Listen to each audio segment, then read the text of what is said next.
విశ్వనాథుని సోదరి గవ్వలమ్మ ఆలయం గురించి తెలుసుకుందాం.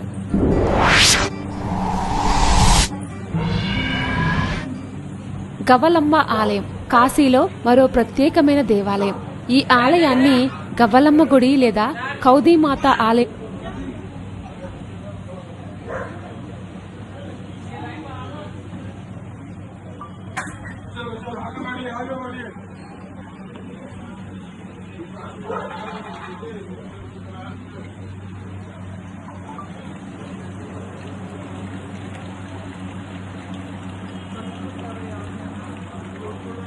విశ్వనాథుని సోదరి కూడా పిలుస్తారు. గవ్వలమ్మ ఆలయం విశ్వనాథుని యొక్క సోదరి అని చెప్తారు.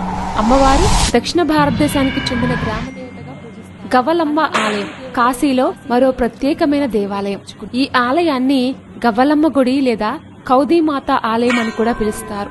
ఈ గవ్వలమ్మ విశ్వనాథుని యొక్క సోదరి అని చెప్తారు. అమ్మవారు దక్షిణ భారతదేశానికి చెందిన గ్రామ దేవతగా పూజిస్తారు. అందరూ దేవీ దేవతలు కాశీలో వివిధ చోట్ల నివాసం ఏర్పరచుకున్నారు. అలాగే గవ్వలమ్మకు కూడా కాశీలో ఉండాలని అనిపించిందట. కానీ మిగిలిన దేవతలు ఆమెను తిరస్కరించారు, ఉండటానికి అనుమతించలేదు. అప్పుడు ఆమె శివుణ్ణి ప్రార్థించిందట. శివుని యొక్క కరుణతో గవ్వలమ్మను అక్కడ ఉండమని, కాశీ వచ్చిన భక్తులందరూ ఆమెను సేవించి వెడితే తప్ప యాత్రా ఫలితం రాదని శివుడు వరమిచ్చారట. కాశీ విశ్వనాథుడు ఈ